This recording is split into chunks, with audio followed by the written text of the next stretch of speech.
Você já conhece os 7 feiticeiros de primeiro grau do vídeo recente que fiz aqui pro canal. Se você não viu, já clica no link da sugestão. Nesse vídeo, mergulhamos a fundo em personagens marcantes que, mesmo sem chegarem ao ápice, provaram que são pilares importantes do mundo Jujutsu. Lembrando que vai ter parte 2, ainda não citei todos de primeiro grau lá. Mas hoje, vamos subir um degrau ainda mais alto. Vamos falar daqueles que não apenas superam o nível de primeiro grau, mas que existem quase como exceções vivas dentro da obra. E claro que a gente tá falando dos feiticeiros especiais, figuras raríssimas que mudam os rumos da história, alteram batalhas inteiras e carregam poderes que fogem de qualquer classificação comum. Lembrando, não vai ser opinião solta, vamos analisar os feitos e explicar as habilidades de cada um pra gente entender bem a posição do personagem. Vamos falar de todos os feiticeiros especiais oficialmente nomeados e 2 personagens extras que achei interessante colocar nessa lista. Eu sou o Dante e esse é o ranking dos 6 feiticeiros de grau especial mais fortes de Jujutsu Kaisen. Bora pro vídeo! Iniciando a nossa lista, em 6º lugar, Yuki Tsukumo, a mulher que desafia o próprio sistema Jujutsu. Uma feiticeira de grau especial, conhecida não apenas pela força, mas pela mente que ousou questionar tudo que os outros feiticeiros acreditavam. Yuki é uma das 4 feiticeiras especiais oficialmente reconhecidas no mundo Jujutsu, ao lado de nomes como Gojo e Yuta. Mas diferente deles, Yuki nunca se prendeu às regras da escola ou da sociedade. Ela não aceitava apenas exorcizar maldições, ela queria acabar com a origem delas. O ideal quase impossível, mas que revela o tamanho da sua ambição e da sua inteligência. Mesmo entre os mais poderosos, Yuki sempre foi uma figura misteriosa, livre e indomável. E quando decide lutar, ela mostra exatamente porque é uma das mais fortes feiticeiras de toda a história. Yuki possui uma técnica amaldiçoada única chamada Star Rage, uma habilidade que altera a massa do seu corpo ou de qualquer objeto que ela toque. Em outras palavras, Yuki pode transformar seu corpo em algo com massa infinita, aumentando seu poder físico a níveis absurdos. Até algo simploriamente pequeno pode ser feito de armar o toque da Yuki. Um simples lápis pode ter sua massa e peso igualadas à de uma âncora de um navio. E detalhe, ela não sente o efeito da sua técnica nesses objetos. Para ela, ainda é um objeto leve e pequeno. Seus socos são capazes de destruir barreiras, atravessar maldições de alto nível e até alterar a estrutura do campo ao redor. Essa habilidade, combinada com sua inteligência de combate, a transforma em uma lutadora quase invencível em combates corpo a corpo. Yuki também é acompanhada por Garuda, um Shikigami em forma de disco espiritual que ela usa tanto para ataque quanto para defesa. Garuda pode girar em alta velocidade, desferindo cortes devastadores e criando um escudo giratório capaz de bloquear técnicas amaldiçoadas. No mangá, ela demonstra uma mente analítica impressionante ao enfrentar Kenjaku, um dos feiticeiros mais antigos e mais perigosos da história. Mesmo lutando contra ele no corpo de Suguru Geto, Yuki o pressiona em combate direto e o força a lutar seriamente. Durante a batalha, ela demonstra seu domínio de energia amaldiçoada reversa, sua capacidade de manipular o fluxo de energia e até o uso criativo da sua técnica para anular ataques mortais. Mesmo gravemente ferida, ela conseguiu colocar Kenjaku contra a parede. E cá entre nós que o cara não é fácil de se lidar. Ela também é forte pra caramba, um único soco deformou o corpo de Geto e quase mandou ele de arrasto. Kenjaku ficou todo torto. Mesmo com todo esse poder, Yuki não é retratada como invencível. Sua morte durante a luta contra Kenjaku foi brutal, mas também foi um ponto marcante na obra. Ela resistiu até o final e mostrou que não estava ali só pela vitória, mas pelo seu ideal. Antes de morrer, ela transformou seu corpo em uma explosão de massa amaldiçoada, criou um impacto que destruiu parte do campo de batalha e quase levou Kenjaku junto. Foi um sacrifício digno de uma lenda. Yuki apareceu no anime cheio de moral. Tava todo mundo esperando muito e realmente foi uma luta muito irada, mas no final da luta, deu a gente uma sensação de que ela só apareceu pra morrer, como se algo estivesse corrido no roteiro. Então, por falta de feitos, Yuki inicia nossa lista em 6º lugar. Em 5º lugar, Suguru Geto, o homem que foi um gênio, um herói, e se tornou uma maldição. Durante um tempo, foi considerado o 2º feiticeiro mais forte, um feiticeiro que nasceu para estar entre os grandes, mas que caiu no abismo da própria ideologia. Geto foi aluno do Colégio Jujutsu de Tóquio, colega direto de Satoru Gojo, e juntos formaram a dupla mais poderosa da sua geração. Sua força era reconhecida até mesmo entre os anciões da sociedade Jujutsu. Ele era um prodígio, um estrategista nato e um dos raros usuários capazes de controlar centenas de maldições ao mesmo tempo. Mas, diferente de Gojo, Geto não nasceu com habilidades inatas hereditárias iradas. Além de seu cérebro de feiticeiro nato e estrategista experiente, seu poder era puramente ofensivo e versátil. Ele possuía a técnica inata de manipulação de espíritos amaldiçoados, baixo. Essa técnica permite o usuário absorver e manipular maldições derrotadas, transformando elas em soldados obedientes, e assim passando a fazer parte do acervo amaldiçoado de Geto. Com o tempo, Geto dominou completamente essa técnica, sendo capaz de controlar até 200 maldições diferentes, variando entre níveis fracos e maldições de níveis especiais. Ele as armazena em pequenas esferas luminosas e pode liberá-las instantaneamente, criando uma enxurrada de entidades monstruosas no campo de batalha. Em sua forma máxima, Geto podia fundir todas essas maldições em uma única técnica devastadora, o Uzumaki, um redemoinho com um misto de tudo que ele absorveu, capaz de concentrar poder e causar uma destruição em massa. Essa habilidade se mostrou eficaz em várias situações, inclusive durante o confronto em Jujutsu Kaisen Zero, onde Geto enfrentou Yuta Okkotsu e Rika simultaneamente. Durante essa batalha, Geto invocou um conjunto massivo de maldições, e seu controle era tão preciso que ele coordenava dezenas delas simultaneamente, criando ataques em múltiplas direções. Ele enfrentou Rika, a rainha das maldições, de frente, algo que poucos feiticeiros já conseguiriam. Geto deixou claro o tamanho do seu poder e convicção. Seu objetivo não era apenas vencer com força bruta, mas provar que o mundo Jujutsu deveria ser purificado, dominado apenas por feiticeiros. Era uma luta não apenas física, mas ideológica. E mesmo derrotado, seu impacto ficou através da obra. Após sua morte, o corpo de Geto foi possuído por Kenjaku, um feiticeiro milenar que passou a usar sua identidade e habilidade para executar seus próprios planos. Isso mostra o quão valioso o corpo e a técnica de Geto eram, um artefato vivo, cobiçado até pelos mais antigos dos feiticeiros. Acredito que o corpo de Geto já era cobiçado pelo Kenjaku até antes da sua morte, sendo até seu receptáculo parte do seu plano. A presença de Geto no mundo Jujutsu é uma lembrança constante de que poder e ideologia podem se tornar uma combinação fatal. Ele não é o mais forte fisicamente, mas sua inteligência, carisma e versatilidade o colocam acima da maioria dos feiticeiros da sua era. Mas como ele acabou perdendo pro Yuta ainda jovem, com pouco tempo de Jujutsu, na sua época da escola ainda tomou uma surra pro Toji, Suguru Geto acabou ficando em quinto lugar na nossa lista. Em quarto lugar, Takaba Fumihiko.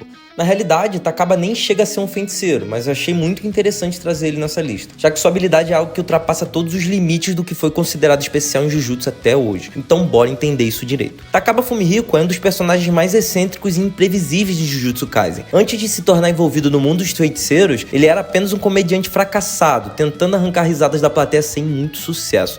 No entanto, o que parecia ser apenas uma vida comum sem propósito, ganhou um destino grandioso. Graças à expansão massiva de energia amaldiçoada, causada pelo plano do Kenjaku, Takaba acabou sendo selecionado para o jogo do abate e despertou sua técnica inata grau especial. A sua definição como personagem vai muito além da comédia. Takaba é a personificação do improvável, alguém que mesmo sem ambição ou treinamento, carrega dentro de si uma das técnicas mais absurdamente poderosas de toda a obra. Takaba despertou a técnica do comediante, capaz de transformar em realidade qualquer coisa que ele considere engraçada. Em outras palavras, se Takaba achar que determinada situação é cômica, ela simplesmente acontece, desafiando todas as leis da lógica e da existência. Tipo, sério, não existe limitação pra isso, até porque a condição exigente é a graça, a piada. Esse tipo de habilidade é praticamente infinita, porque a barreira não está no poder em si, mas na imaginação e na percepção cômica do próprio Takaba. Diferente de técnicas que possuem condições específicas, a sua é moldada pela espontaneidade, tornando-o imprevisível até para os inimigos mais experientes. Como podemos ver na sua luta contra o Kenjaku, um feiticeiro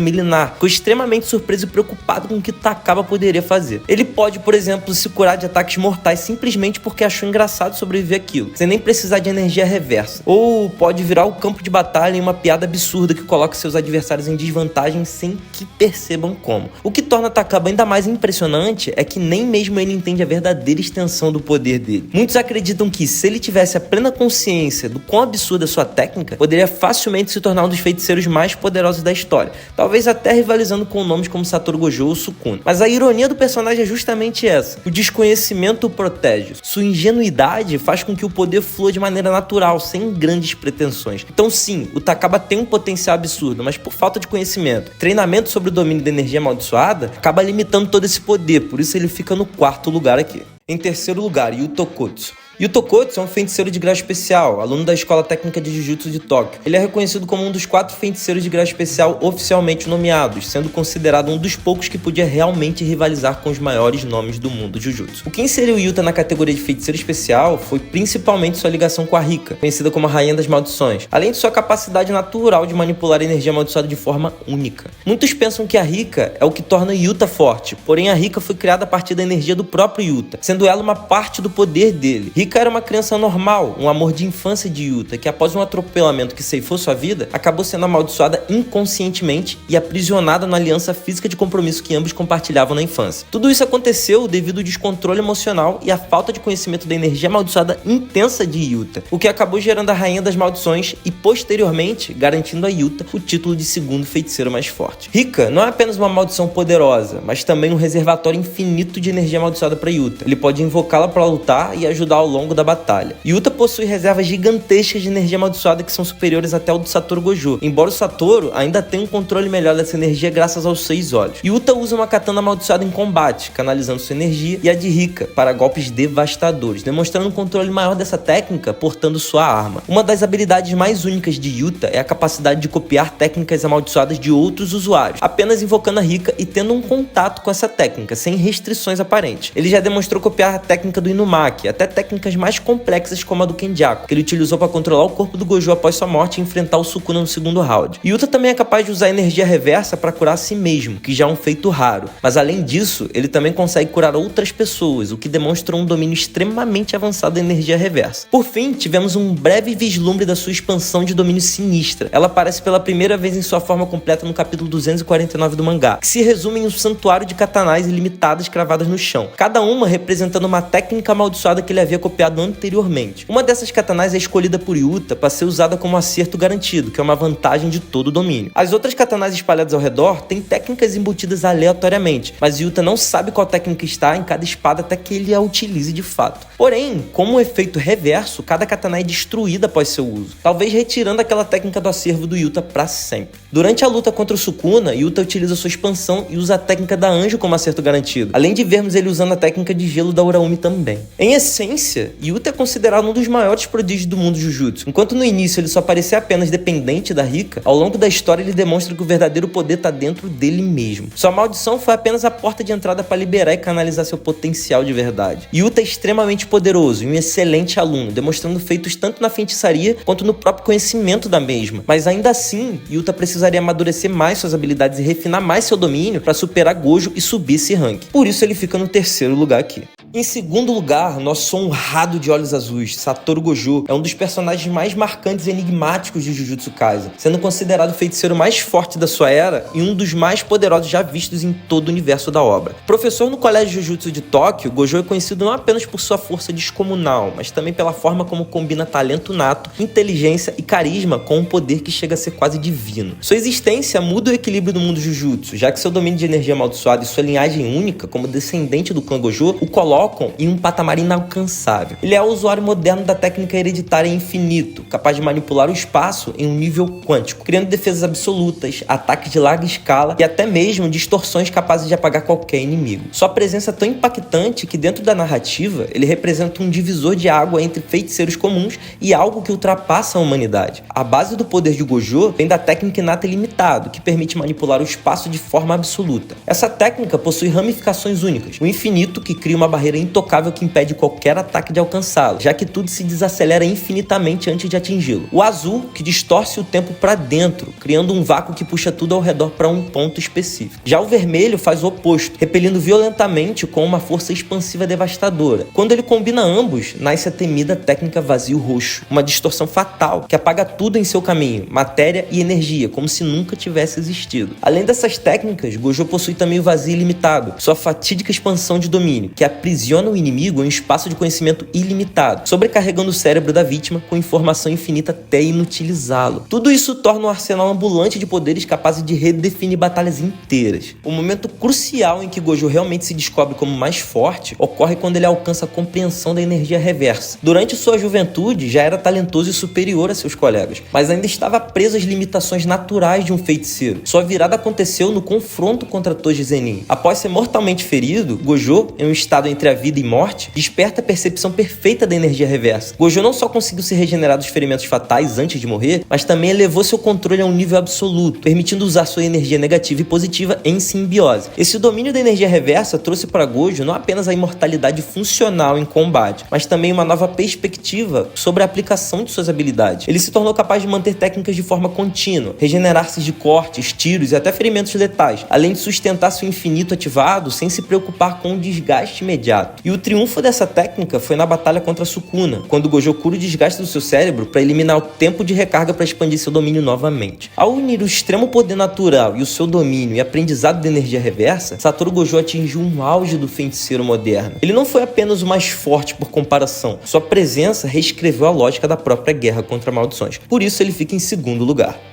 Em primeiríssimo lugar, Yuji Itadori. Calma que eu sei que vocês vão me julgar. Como é que pode o Yuji estar acima do Gojo? Ele nem tem protagonismo. E isso tem a ver diretamente com o final da obra, onde mesmo sem uma classificação definida em todo o anime, ele alcança a brecha que precisava para se tornar o mais forte. E eu vou te explicar isso aqui. Ao longo da história, Yuji desenvolve várias habilidades notáveis, e a primeira delas é o punho divergente, que utiliza energia amaldiçoada de forma a causar um segundo impacto imediato após o primeiro. Outra é o flash negro, uma técnica que amplifica o impacto de um golpe ao concentrar energia amaldiçoada em um espaço de tempo minúsculo, causando danos significativos. Além disso, ele possui resistência física impressionante, sendo capaz de suportar ferimentos graves e continuar lutando, por ser criado justamente para ser o receptáculo do Sukuna. Junto com o punho divergente, ele aprende a dar dano na alma do inimigo, o que permite afetar diretamente a essência deles, como demonstrado em sua luta contra o Mahito. Yuji também é notável por sua velocidade e reflexos, capazes de desviar de ataques rápidos e imprevisíveis. Além disso, complementar suas habilidades sobrenaturais, o tornando formidável no corpo a corpo. No clímax da obra, Yuji revela a técnica Inata Santuário, herdada do Sukuna. Essa técnica lhe dá acesso aos cortes que o Sukuna fazia, tipo clivar e desmantelar. Mas Itadori herdou essa técnica de um jeito único. Ele precisa tocar no alvo do seu corte, mas para compensar essa fraqueza, ele ganha a vantagem de causar danos irreparáveis aos inimigos atingidos, danificando diretamente a alma deles. Além disso, Yuji desenvolve a habilidade de manipulação sanguínea, adquirida após consumir os corpos amaldiçoados restantes e aprimorando junto com Chozo, ampliando ainda mais seu leque de técnicas. Sua expansão de domínio é uma realização significativa, considerando que ele a alcançou após um mês de treinamento intenso. Ela é parecida com um santuário malevolente, garante acerto garantido dos cortes, mas ele cria uma espécie de ambiente de redenção, com memórias e um bom discurso no jutsu. Técnicas formidáveis a longa distância e habilidades melhores ainda a curta distância. E mesmo assim, não são essas coisas que trazem o Yuji para a posição 1, mas sim o conhecimento e experiência adquiridos antes e durante a luta contra o Rei das Maldições. Em pouco tempo, ele foi capaz de aprender o domínio simples e a energia reversa. Ao considerar pelo ápice do Gojo que se tornou mais forte de fato logo após compreender a energia reversa, podemos dizer que o Itadori revolucionou seu entendimento e manuseio da energia amaldiçoada de maneira geral, tornando com tudo isso um feiticeiro completo, fora o fato de ter conseguido peitar e derrotar o Rei das Maldições frente a frente, com um domínio expandido do nada, que é capaz de tocar até na alma do alvo. Por isso, achei justo trazer ele nessa posição, vendo tudo que o cara fez. E detalhe, não estamos considerando nada de Jujutsu Kaisen módulo, onde ele é o feiticeiro mais forte vivo atualmente. Não vamos falar disso aqui ainda no canal.